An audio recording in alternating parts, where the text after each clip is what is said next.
and me from Castle Goring, I felt the need to show the babies, and at the end of this I'm also going to answer the request of several people to show the wuppies interacting with each other, and indeed they will be doing so with my son Dima in a short little clip.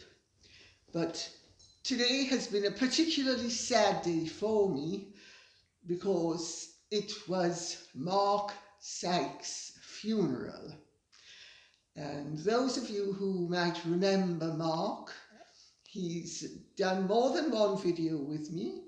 His grandfather was Sir Mark Sykes of the Sykes-Picot line, and some time ago we did a rather interesting talk, I thought, and so did many people, that he of course did all the talking on the Sykes-Picot line in the Middle East and the problems thereby.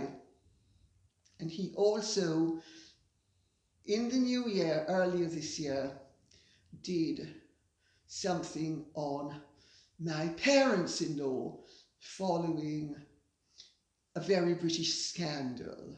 So if you would like, as an extra video, I can get posted the interviews that he did as a tribute to him, if you'd like, which will be completely separate from and not interfering with the regular schedule of programs. It was a very beautiful, beautiful, beautiful service at Farm Street, organised primarily by his daughter Plum and his son Tom. And it really was so beautiful. Everything was just perfect. And then we repaired afterwards to the Nag's Head, where we celebrated his life. And now I'm here doing this. So I just needed something life-affirming. And so we have Goliath, otherwise known as Diesel. Hey, Mr. Diesel, you're so beautiful and big. Then we have here Aurora, my daughter Aurora. Yes, baby girl, mommy loves you. Oh, yes. And then we have, oh, Babe. Babe is much in demand. Several of my friends want Babe. Such a joy. And then we have Mickey, who's done so well with all these beautiful babies, haven't you, honey? The miracle of life, the absolute wonderment of life. You know, it has to be said, I simply don't understand how anybody can fail to believe in a God, whatever their concept of God is. I just don't see how people can actually be so unimaginative as to think that there isn't something far greater than us, and that we are mere specks, or in fact grains of sand on the beach of life. Each of us is special, each of us is unique, each of us is indispensable in our own way because we are unique, and utterly dispensable because we are but here for a short time. But enough philosophizing now. The wuppies and I are going to be waving our little paws so that they can say goodbye, and I am then going to take them upstairs and resume. Mix, let's go, honey. So, without further ado, we will plunge right in with Rebecca G, who says, Lady C, Hello. What do you think when Beatrice became so emotional when she turned and saw her father, Prince Andrew, walking the Queen down the aisle at Prince Philip's memorial? I felt so sorry for her and cannot begin to imagine how difficult the past few years have been for Beatrice and Eugenie. I loved that the Queen walked down the aisle with Andrew. I enjoyed the fact that she thumbed her nose at every critic and chose to walk with her beloved son at her husband's memorial. God bless the Queen, still stoic and loyal to her family. Well, that says it all, doesn't it? I will take the last part first. I think that any woman who has lost her husband of 70-something years should be allowed to be accompanied by whomever she pleases, and that it is crass, vulgar, and inhumane to criticize any choice she makes. I think that should make my position clear. I think people seem to have forgotten that Prince Andrew has never been charged with a crime. He has never been found guilty of a crime. At the very worst, he has exercised a very poor judgment and a crashingly dreadful lack of tact, and made poor choices. But that doesn't mean he is morally dubious or guilty of anything. I know a lot of people want to believe that where there's smoke, there's fire. Well, I've got news for you. Dry ice gives off smoke as well, and there's no fire there. And people are entitled to their opinions, and I am entitled to mine. And of what I have, I'm trying to choose my words carefully. Of what I have discovered, there is as much chance of Meghan becoming the Pope of Rome as there is of Prince Andrew having been guilty of being guilty of any of the accusations made by one Virginia Roberts Giuffre. And I know people would like to believe that the sums involved were phantasmagoric because the press say they were £12 million, £15 million. My understanding is, I've said it before and I'm going to say it again, that a 5-figure sum was involved, not a 7 or an 8 or even a 6-figure sum.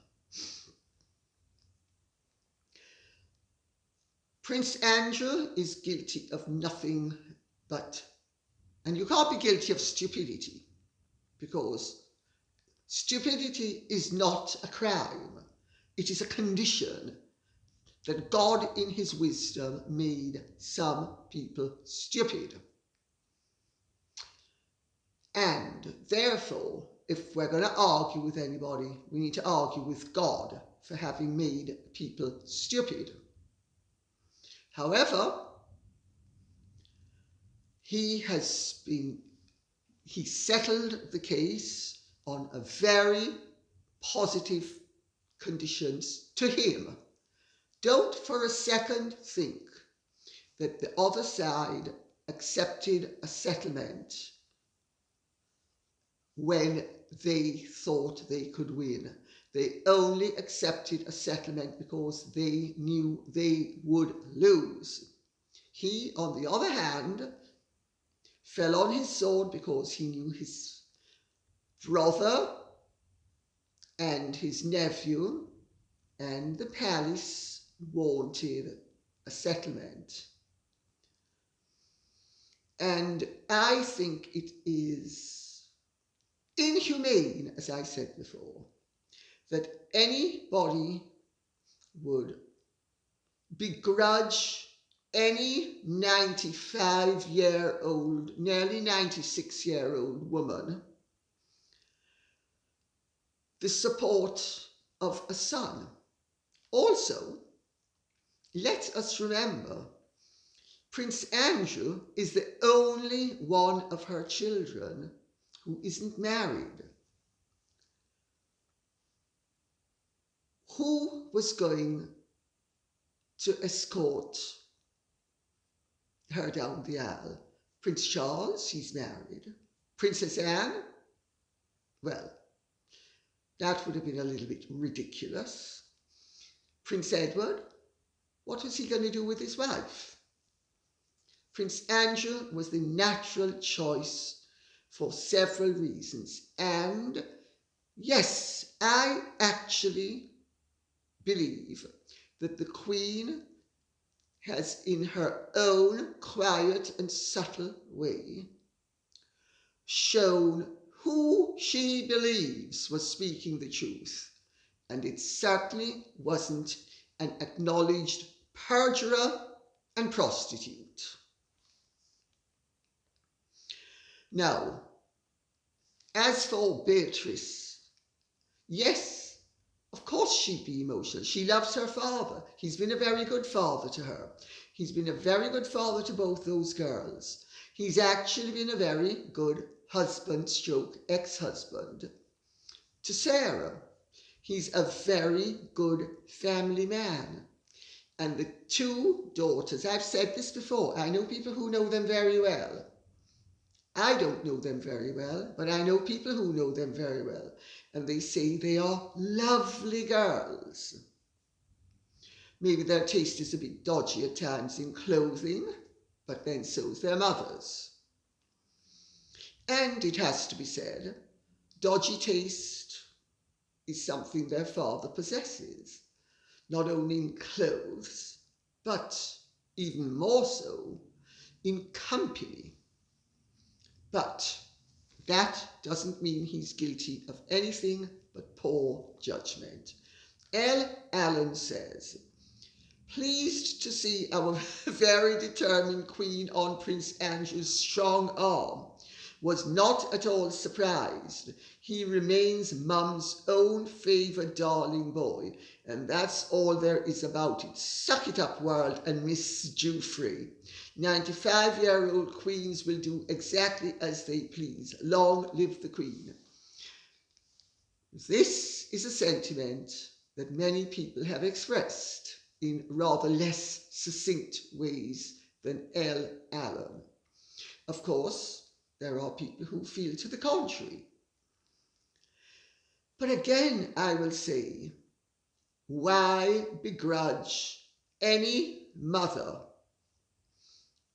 the chance to walk and be aided when she can barely walk to her husband's memorial service by one of their children? A child who has not been convicted of anything except in the court of public opinion. And the court of public opinion, I'm here to assert, is often very wrong. The press can be dastardly, absolutely dastardly. They are in the business of selling newspapers and peddling influence. And they don't really care that much about the humanities and the sentiments, as long as it plays well in terms of their commercial agenda. Cassie Rice says, "Hi Lady C, I watched the service for the Duke of Edinburgh and I thought it was absolutely wonderful. I have to tell you, not everybody agrees. Today at Mark's funeral, somebody said to me, I thought it was absolutely ghastly. I said, why? I thought it was perfectly nice. Oh, he said, can you imagine all of those lounge suits? I mean, what did the Queen think she was doing? Because, of course, the old-fashioned form was morning suits, not lounge suits. He also criticised the fact that several heads of state were willy-nilly seated throughout the audience instead of places of prominence. That I could actually see a little bit more, but I pointed out to him that it's fine if they want to change the dress code. But he thought it was pretty terrible. Anyway, I thought it was absolutely wonderful, although my heart broke for the Queen. However, seeing the papers and various news pages, I was rather sickened to see that a lot of them were fixated on Prince Andrew's taking centre stage and using derogatory terms about him. I find it very distasteful, since the day should have been all about the Duke of Edinburgh.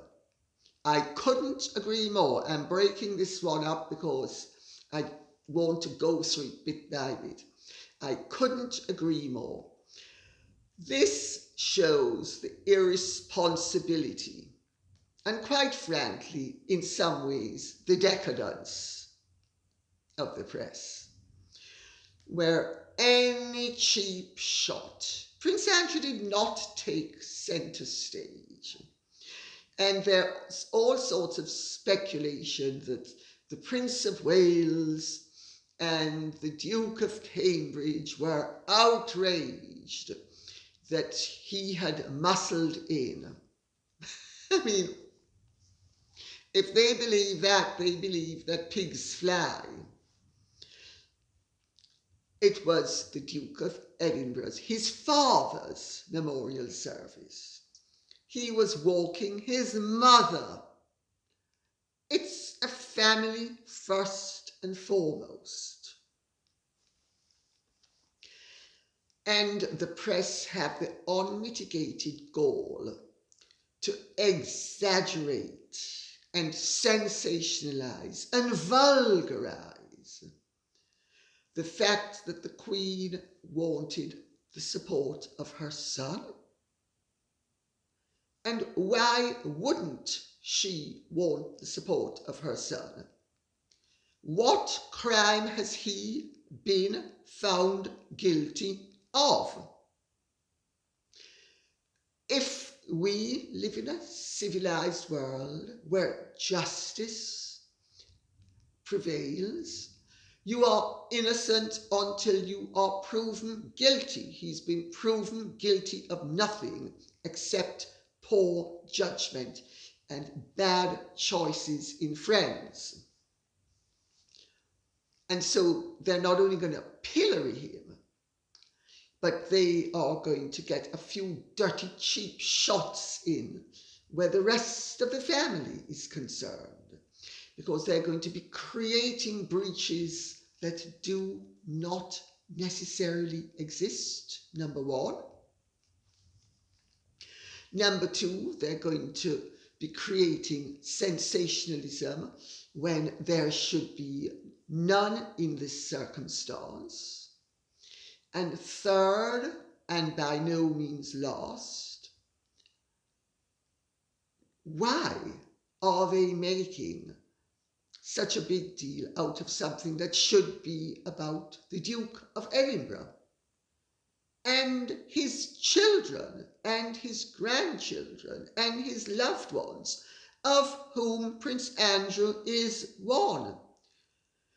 You know, mob rule is rarely unattractive.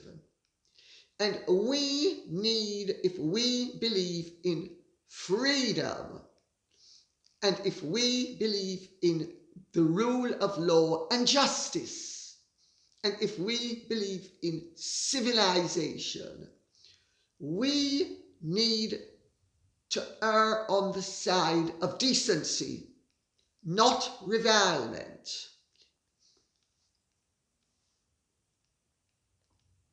Regardless, and resuming the question, regardless of what he didn't do, what an idiot he has been, couldn't agree more.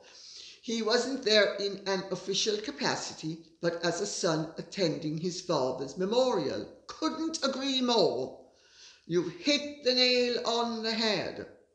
But of course, they would have loved him to not be there at all, so that they could crow at how they had run him out. I mean, the inhumanity is just beyond belief. And also, why take the word of an acknowledged perjurer and prostitute over somebody who has never been charged with a crime, never been found guilty of anything, and never been proven to have been a liar? Maybe a fool, but not a liar. I would be very interested to hear your thoughts on this. Many thanks. Love to you and your fur babies. 2 kisses. Well, you've heard my thoughts as the question unfurled. So, Tina Stiles says, Dear Lady C, thank you for your excellent and in-depth explanations about the Commonwealth of Nations. My pleasure. I would appreciate your opinion on a different matter. On Tuesday, I watched the most wonderful memorial service for the late Prince Philip with a tear in my eye. I was so pleased to see Prince Andrew help Her Majesty into Westminster Abbey. No doubt he would have been fully aware of the media watching him. Well, even a fool would be. But he did it anyway to support his mother. I would also think, in the hope that he would begin to retrieve his situation. And why is that so wrong? Aside from the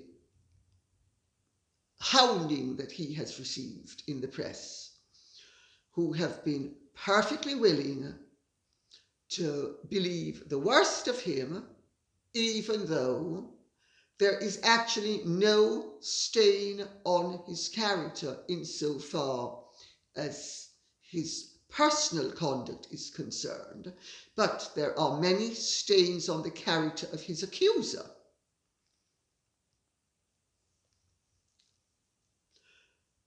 No doubt he would have been fully aware of the media watching him, I'm resuming, but he did it anyway to support his mother.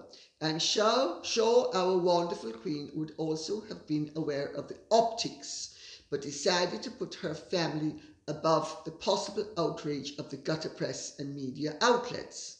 I thought it was a beautifully moving tribute, yet today the broadcasters at ITV, and various newspapers, have not disappointed to live up to my extremely low expectations of them. Any positive praise of the memorial service was interspersed with their disapproval of where Prince Andrew was seated, ! Suggesting he shouldn't have been in the front row next to the Wessexes. One commentator even suggested that it should have been the Princess Royal accompanying the Queen. A cursory mention was made of Harry's absence, but it was attributed to his being worried about his family's security. And pigs fly. Catch that pig over there! Why is it okay for the media to take such a negative stance on Prince Andrew, yet Harry gets a free pass from them? Are they just scared of getting sued? Your thoughts, please. Well, I'll take it from the top. We need to remember that the gutter press is in the gutter. They are low. They have low attitudes, low aspirations. They have low tactics, and they deliver low blows. If they could hound him out of existence, they would delight in doing so, because they are bullies. Let's make no mistake about it. They are bullies. They are sanctimonious, hypocritical, and nasty. And I know what I'm speaking about. I have had their teeth marks disfiguring my life for the last 50 years. They don't care about justice. They don't care about truth. They only care about their gutter press mentality and spewing forth their venom wherever they can spew it, and directing it at whichever source is commercially convenient. And yes, the Queen, my understanding is the Queen did take the optics, as you put it, into account. And she quite rightly took the view that there are times when you do not pander to the prejudices of the mob and to mob rule, and that a decent and a loving mother will express support for her son in any way she can. And believe me, the Queen is a very moral person. If she for 1 minute had thought that Prince Andrew was guilty of anything untoward morally, there is no way that she would have been supporting him the way she has done. I think you should consider that as a fact, and how it impacts upon the rather dubious conduct of the press. ITV is run by a rabid illiberal called Dame Caroline McCall. I've crossed swords with her. In my opinion, the woman has the scruples of a bar of soap. Where my issue was concerned, she has yet to display one pan of conscience, but you need to have a conscience to display a pan. My opinion of her is that she is lower than the lowest of the low. Am I surprised that they run the, oh, Harry and Meghan are so wonderful, and denigrate the rest of the royal family? No, I'm not surprised at all. They are anti-monarchist, pro-republican, and if they can bring down the monarchy, they will do so. And I'll tell you what's going to happen if they should ever succeed. They're going to end up bemoaning what happened and what they did. You know, when the Grand Duke Sandro was in exile in Paris, it's in his memoirs, he was Princess Olga Romanov's grandfather, the Grand Duchess Ksenia's husband. several of the liberal politicians who had been members of the Duma and who had been baying for the blood of the Tsar and desperate to bring down the monarchy, once communism bit and they were exiled, they were bemoaning the loss of the halcyon days. And he pointed out to them, you were responsible. You caused this. It didn't happen accidentally.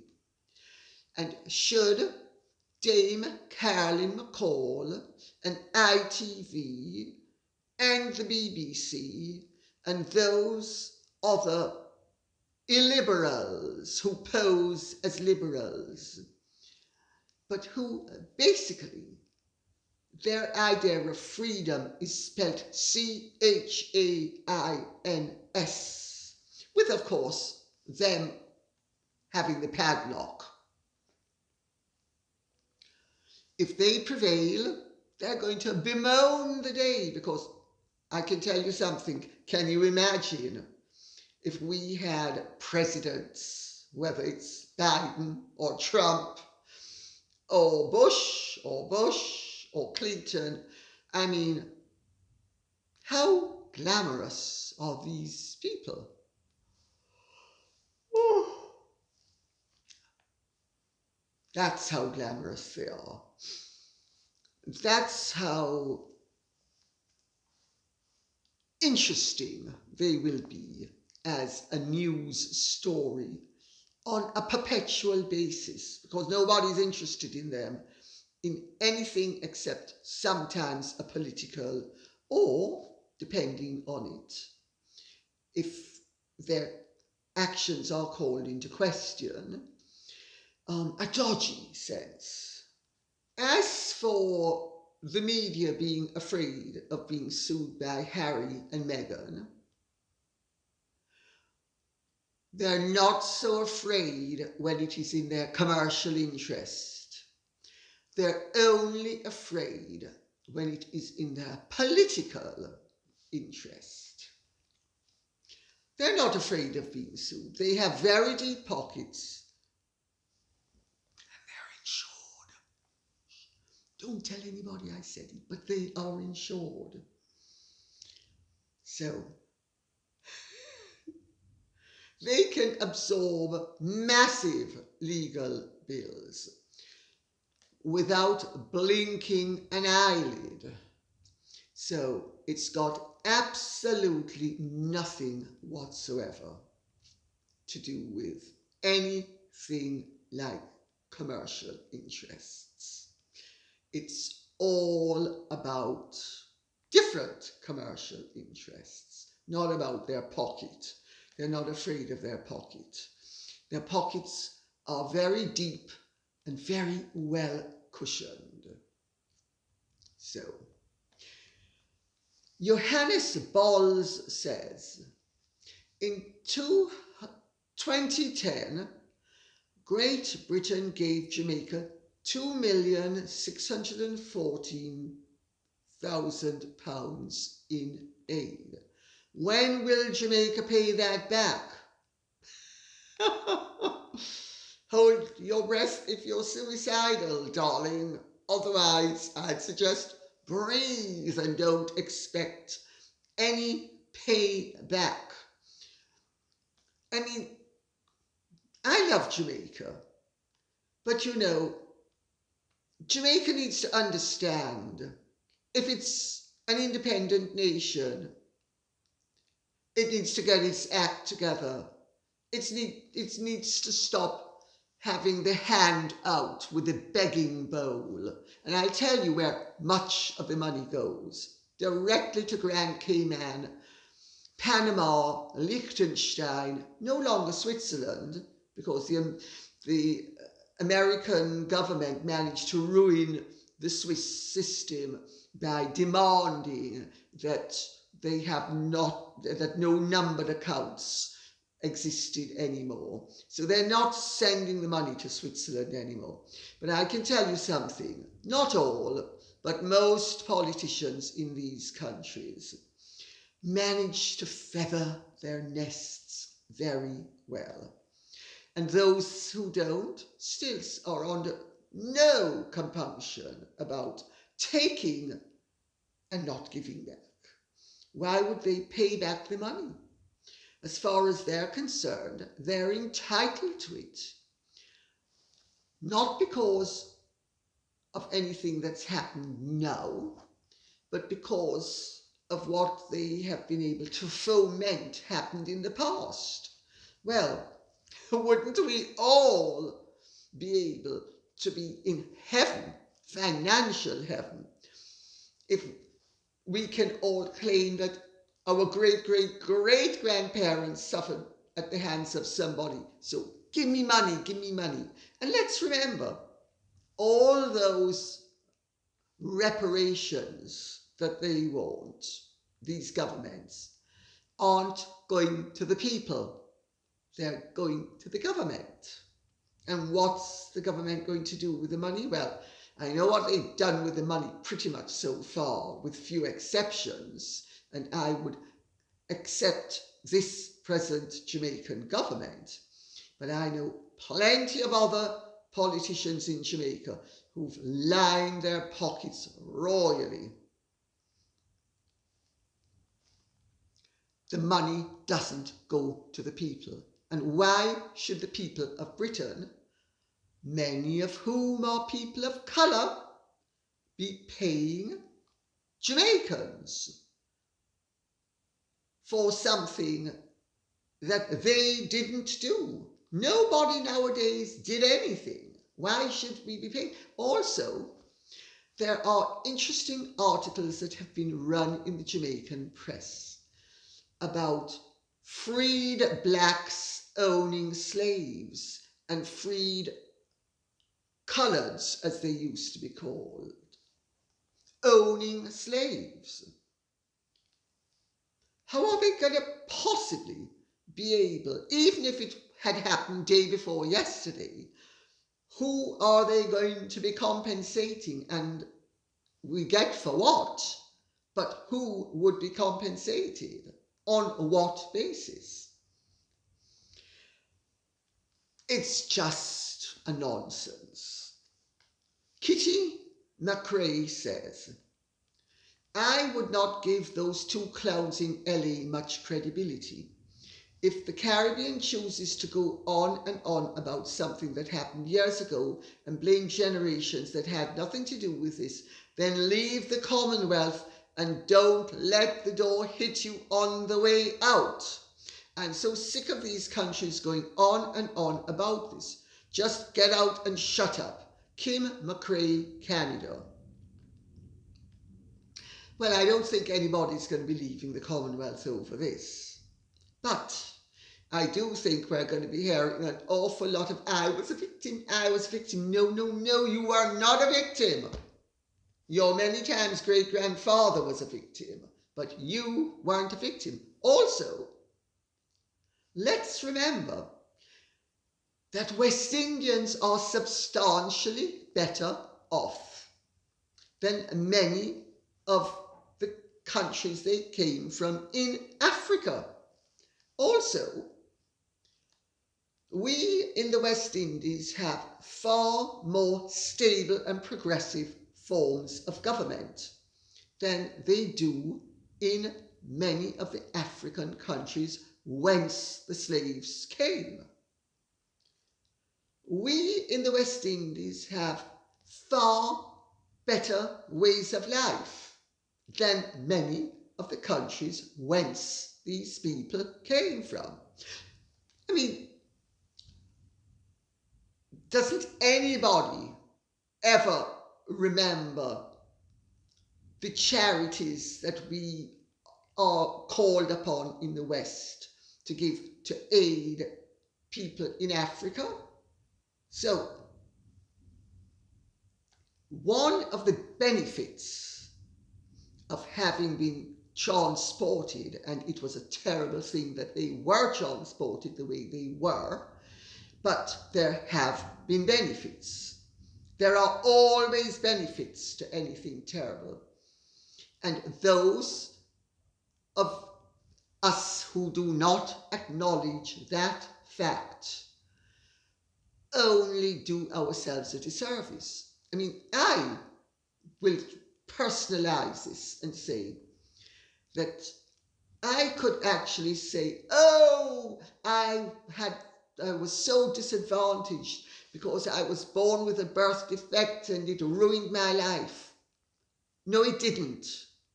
Yes, it was an unfortunate thing to happen. Yes, it caused years of misery. Did it ruin my life? No, it didn't. There were benefits that have accrued from it that I turned into benefits. And the West Indians, who are descendants of slaves, are often substantially better off than they would have been had they remained in Africa. It is unarguable. We need to start to count our blessings, all of us in life, and move on and stop being victims. It's a bore. It's unproductive. And yes, if people want to leave, leave. But then don't ask for aid. Kitty, Lady C, there is a rumour that the duo are cooking up some stunt. My guess is around the Queen's Jubilee celebrations, where they will pretend like they care. And all that BS about the royals. In other words, to solidify their connection forever, which will benefit them financially.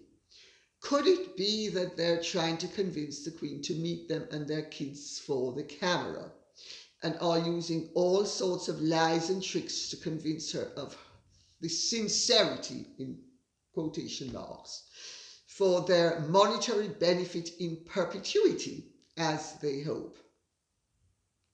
I truly hope that the royals won't allow any of this to happen.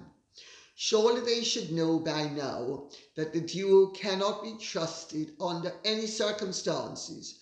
Do you know anything about this? Well, that's a corker, Kitty. Yes, I've heard, actually, that stuff is going on in Montecito, and that you notice Meghan has withdrawn and been very quiet. But I understand she's eager beavering behind the scenes, and that we are going to new diatribes and narratives that are going to sanctify her, and him, of course, but especially her. I don't want to say too much, because if I say too much,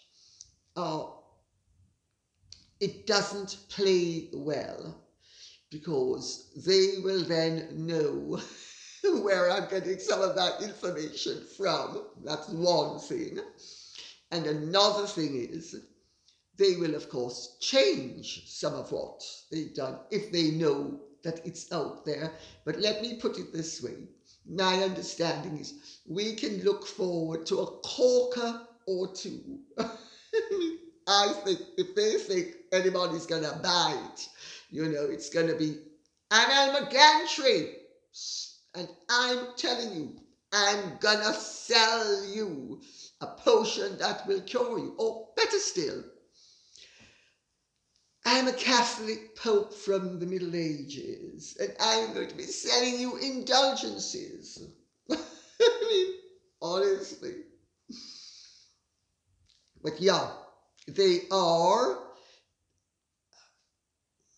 I don't think it's on the agenda for them to be coming over in the next few weeks, let's put it that way, to be a part of the Queen's Jubilee celebrations with a camera crew and the kids in tow. there's a reason why they have created the kerfuffle about security. It's a massive fig leaf to conceal the fact that the breach is, if not irreparable, certainly so deep as to be nothing that is going to be soluble in the near future.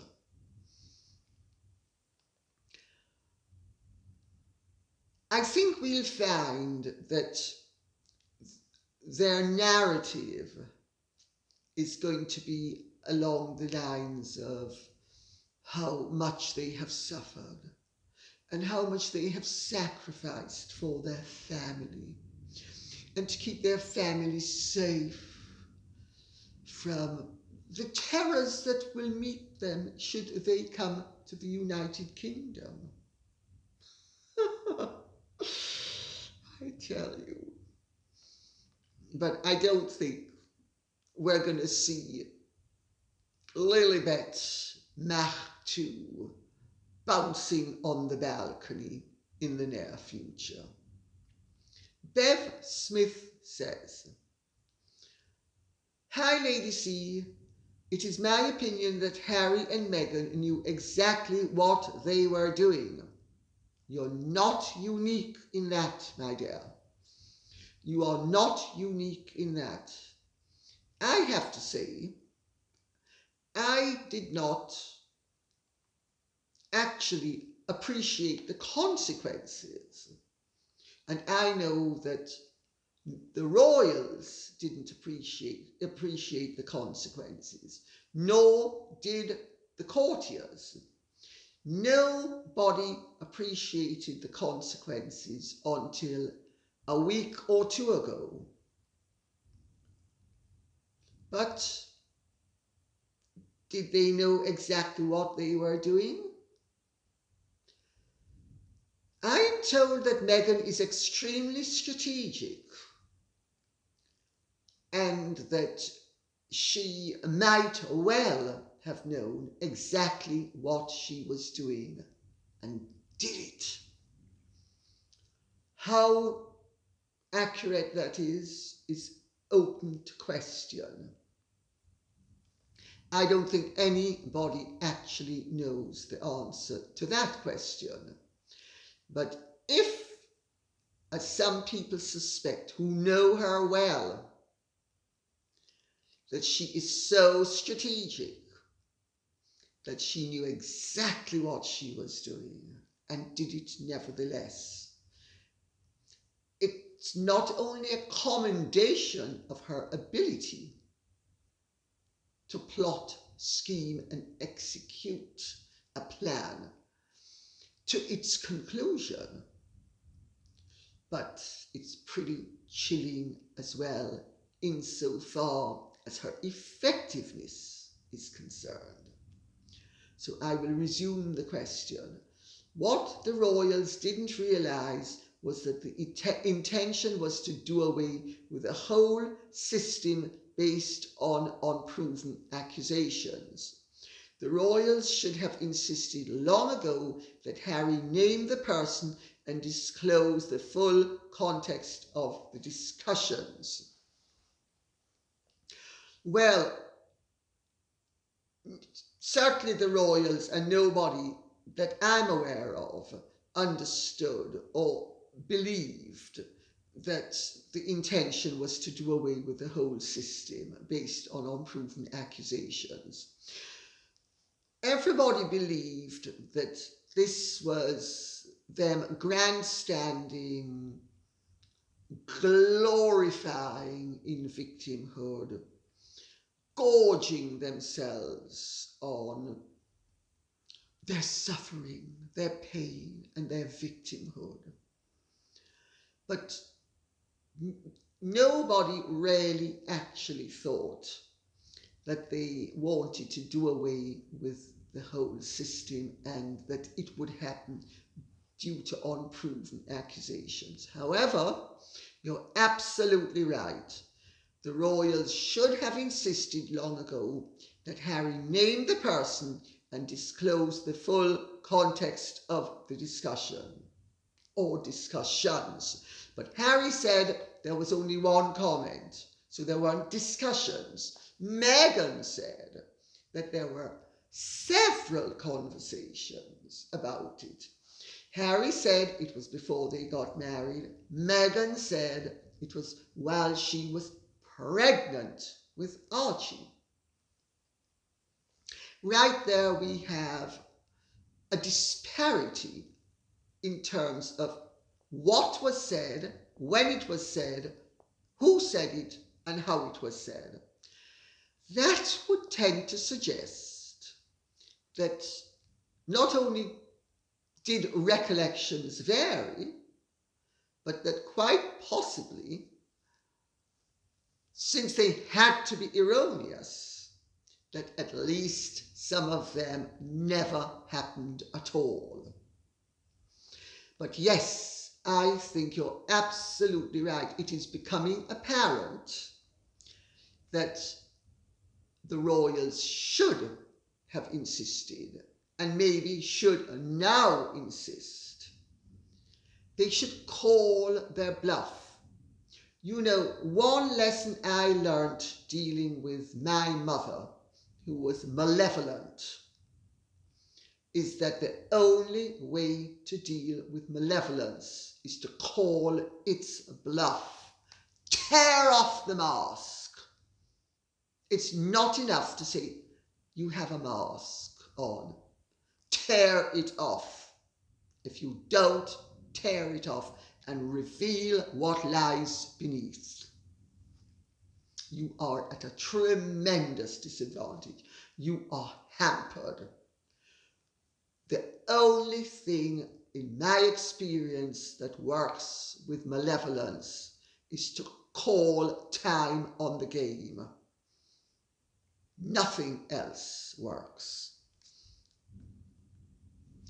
Or as Sir Desmond de Silva, the late judge and QC, who was a dear friend of mine and in fact took over the chambers that my brother was originally in, 2 paper buildings from Sir Dingle Foot.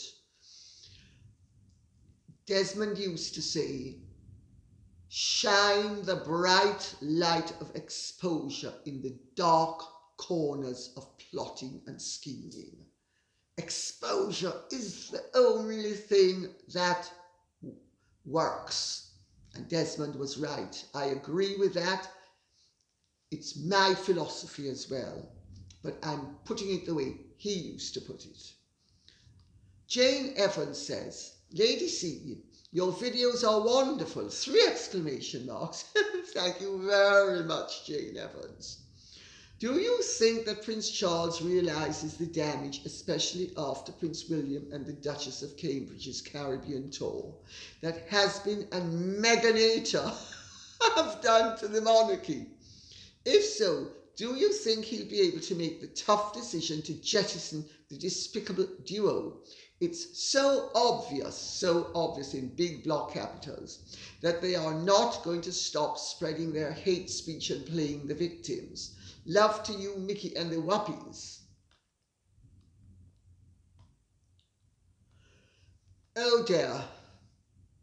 My understanding is that yes, sadly, Prince Charles is now painfully aware of the damage. Painfully, distressingly aware of it.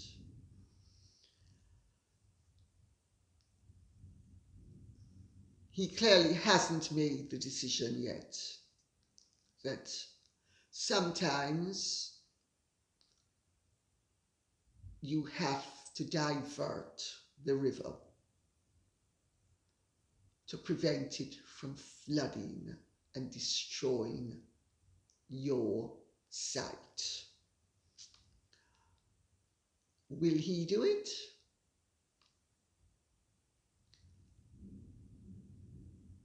I think it's far more likely that Prince William will do it.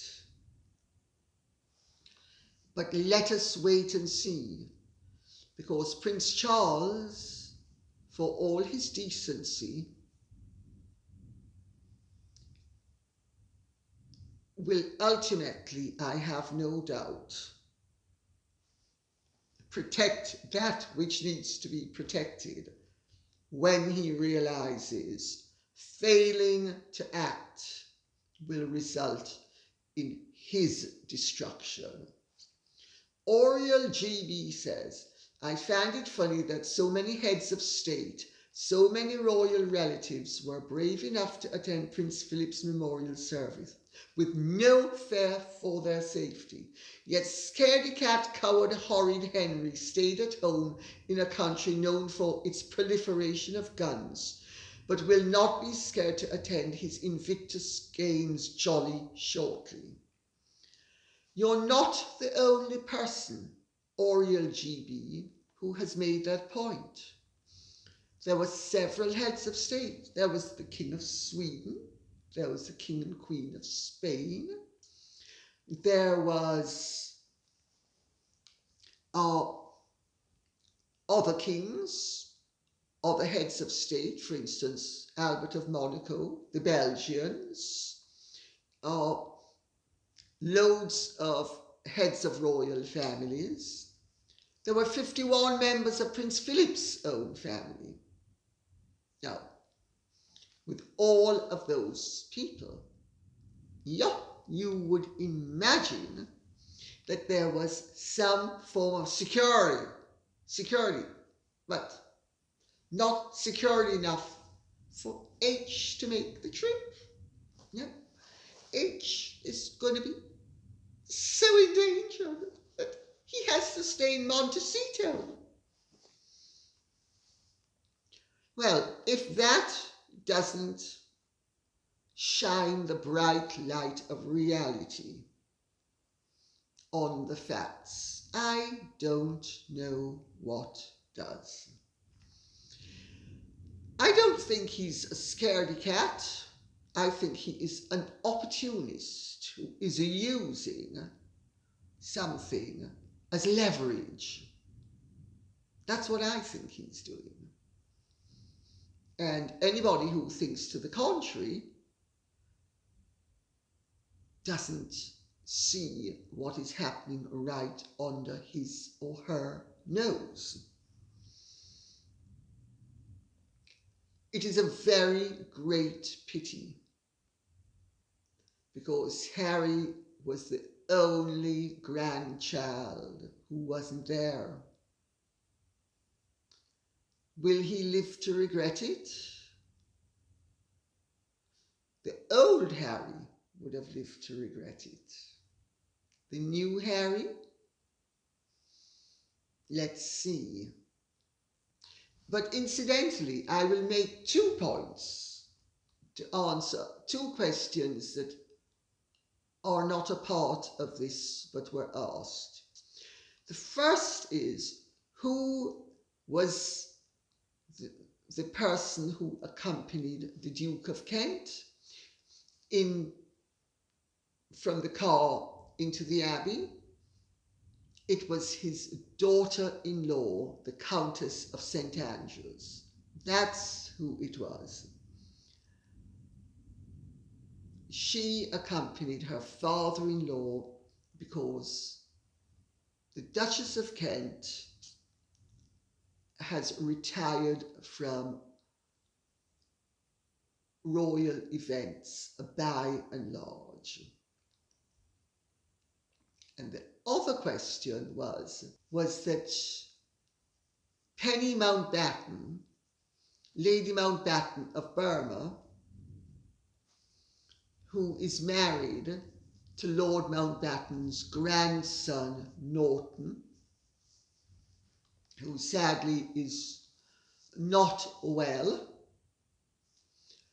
She was seated amongst the German relations because the Mountbattens are princes of Battenberg. and she was seated amongst all of the other German princely families who are relations of Prince Philip's. She was the very elegant woman in the pillbox hat and the dove grey suit in the front row. And on that note, I will say, I hope you have found this interesting. If you have, please like, share, subscribe, press the notification bell, and please keep the questions coming in. This can't be done without you.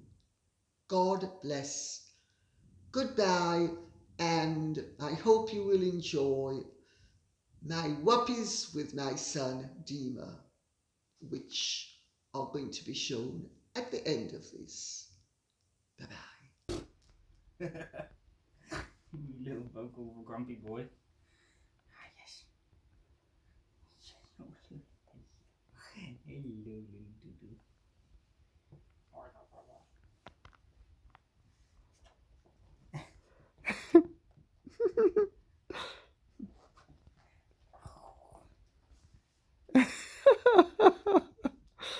They're adorable. Yeah.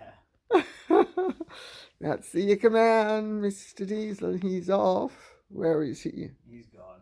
He's gone. He's exploring. Hi, you want your attention? You want some little attention? Oh, there he's back. Grumpy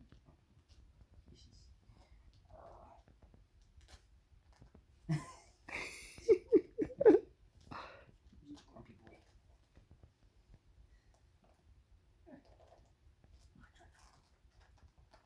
So cute.